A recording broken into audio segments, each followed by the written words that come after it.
उत्तर प्रदेश में जिस तरह से लॉकडाउन लगा हुआ था, तो वहीं आज जिस तरह से राजधानी में और उत्तर प्रदेश के कई शहरों में शराब की दुकानें खोली गई हैं, क्या जिस तरह से शराब की दुकानों पर काफ़ी संख्या में भीड़ लगी हुई है, जहां प्रशासन द्वारा कई नियमावली जारी की गई थी कि सोशल डिस्टेंसिंग का पालन कराते हुए दुकानदार उन्हें शराब देंगे, लेकिन पूरी राजधानी में की सड़कों पर जिस तरह से सोशल डिस्टेंसिंग की धज्जियां उड़ाते लोग नज़र आ रहे हैं। आज इसी को लेकर हम बात करेंगे प्रगतिशील समाजवादी पार्टी की प्रदेश महामंत्री नईमा बानो से। जानेंगे कि जिस तरह से लगातार धार्मिक स्थलों को बंद कर दिया गया था और सभी धार्मिक स्थलों को बंद कर दिया गया था और रमज़ान का महीना भी चल रहा है, और जिस तरह से इस संकट की घड़ी में शराब की दुकानें इस तरह से खोली गई हैं, कि ऐसे कोरोना वायरस का बढ़ने का संक्रमण काफ़ी हद तक ज़्यादा नहीं है। एक बात ये कहना चाहती हूँ जी कि जो प्रधानमंत्री जी और नरेंद्र मोदी जी जो उन्होंने सबसे पहले यहाँ पर जो अमेरिका का राष्ट्रपति ट्रम्प वो दिल्ली में जिस टाइम आए थे और वो कोरोना लेकर आए थे, तो कोरोना फैला था, ठीक है, उस पर इन्होंने नहीं ध्यान दिया प्रधानमंत्री जी ने, ठीक है। अब पूरे देश में, पूरे भारत में कोरोना फैल गया है। अब मैं ये कहना चाहती हूँ कि जहाँ जहाँ जो लोग फंसे थे, आज उन लोगों को क्यों नहीं ध्यान दिया।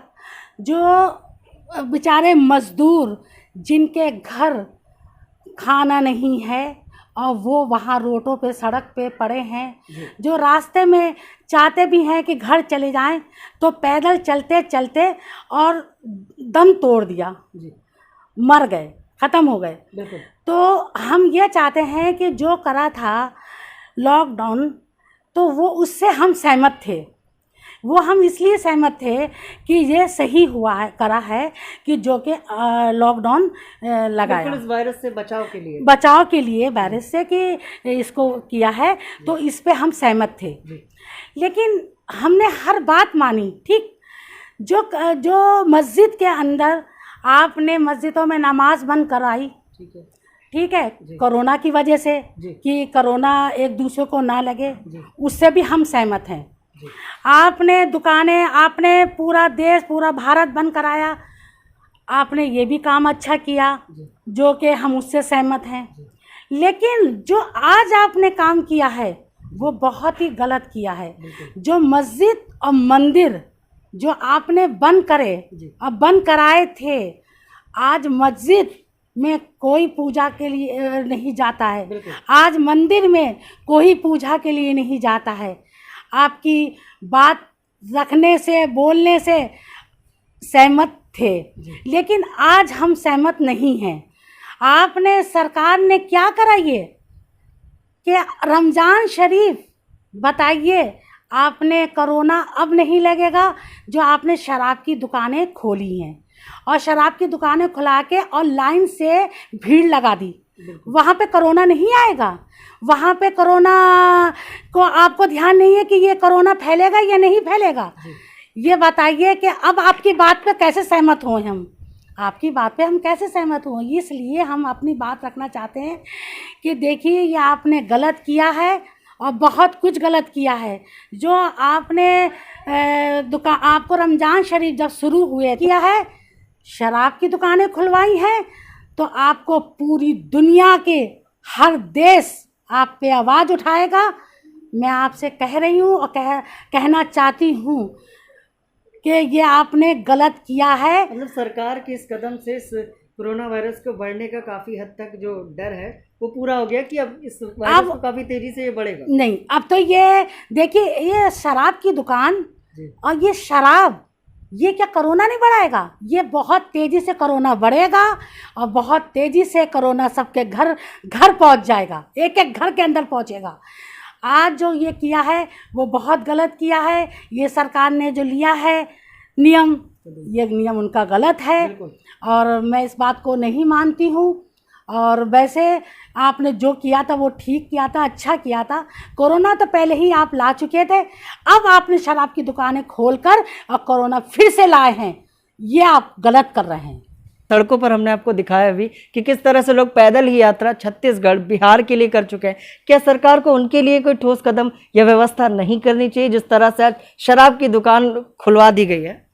देखिए, एक बात बताती हूँ मैं, जो लोग पूरे अपने भारत के अंदर हर मजदूर, हर नौकरी वाला, हर अधिकारी, जहाँ जहाँ जिनकी जॉब थी, जहाँ जहाँ मजदूर थे, उन लोगों के लिए इनको जो करना चाहिए था कि उनकी व्यवस्था बनाते, और बनाने के बाद उनकी, चलो ट्रेनें बंद करी, आपने सही किया, लेकिन आप बसें तो लगा सकते थे।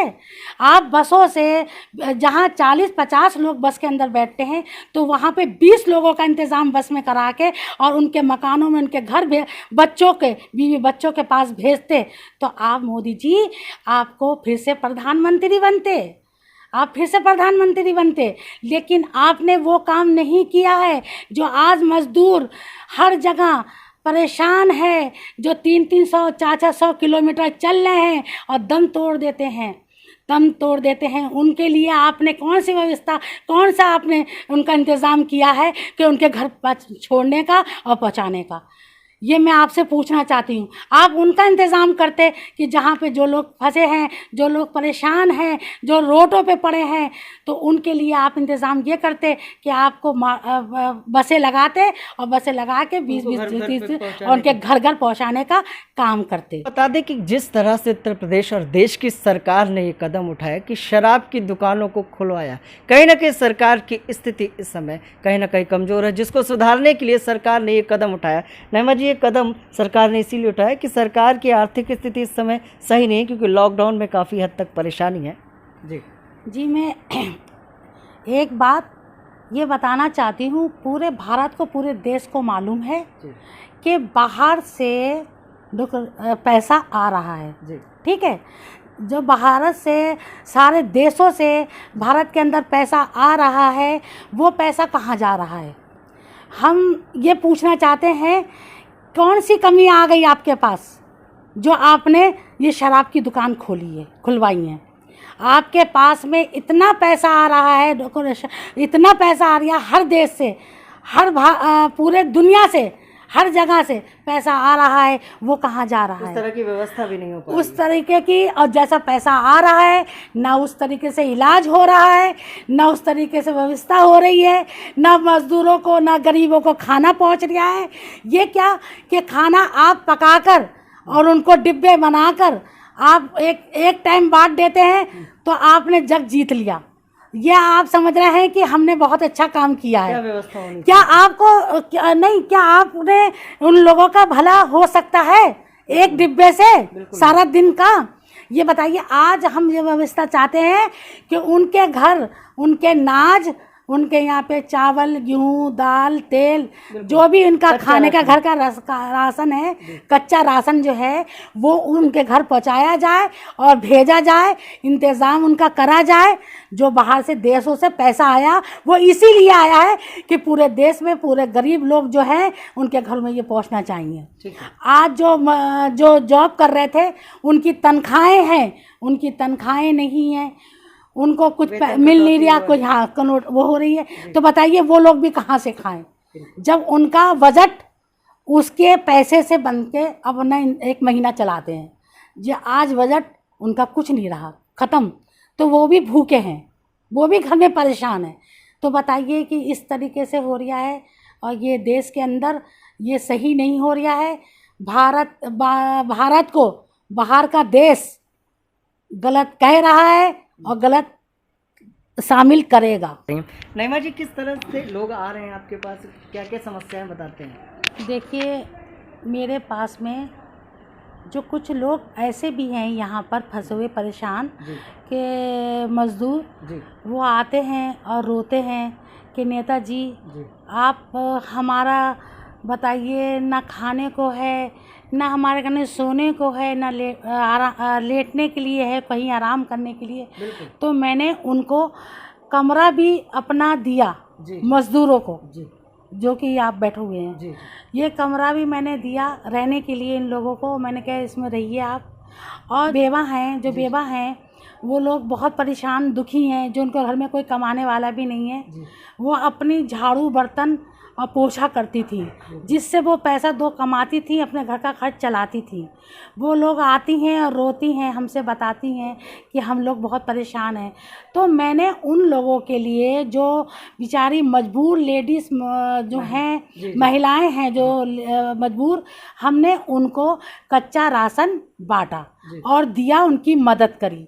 और हमने ऊपर खर्चे के लिए उनको कुछ पैसे भी दे देते हैं कि आप ऊपर दरी की सब्जी जो कुछ लाना है वो भी आप लाइए। तो मैं ऐसी मदद लोगों की कर रही हूँ। लेकिन हम मदद करते हैं, लेकिन हम किसी को शो नहीं करते हैं, बताते नहीं, क्योंकि हमारे इस्लाम में है कि आप मदद करें तो इस हाथ से दें, इस हाथ को ना बताएं।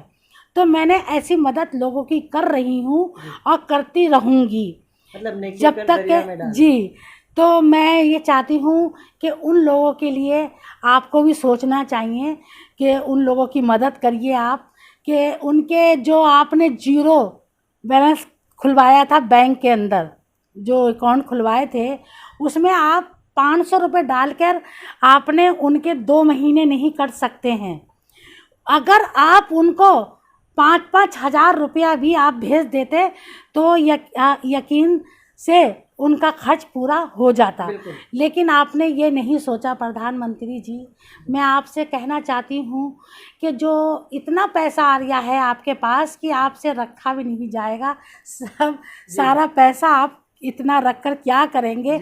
आज इन गरीबों की मदद कर दीजिए। बिल्कुल, आप इन गरीबों की मदद करिए। लंच पैकेट की जगह जी, कच्चे राशन आप कच्चे राशन दीजिए और कच्चे राशन से इनकी मदद करिए। जो इनका घर के अंदर 10 मेंबर हैं, किसी घर 5 हैं, 6 हैं, जिसके घर में 7 मेंबर है, आप 1-2 पैकेट देने से उनका भला नहीं होगा।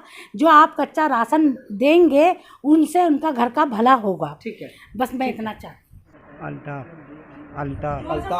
जी। अच्छा, तो कहाँ के रहने वाले हो तुम? जिला फैजाबाद। अच्छा, फैजाबाद से। तो कब से यहाँ बहन जी के वहाँ आप रह रहे हैं?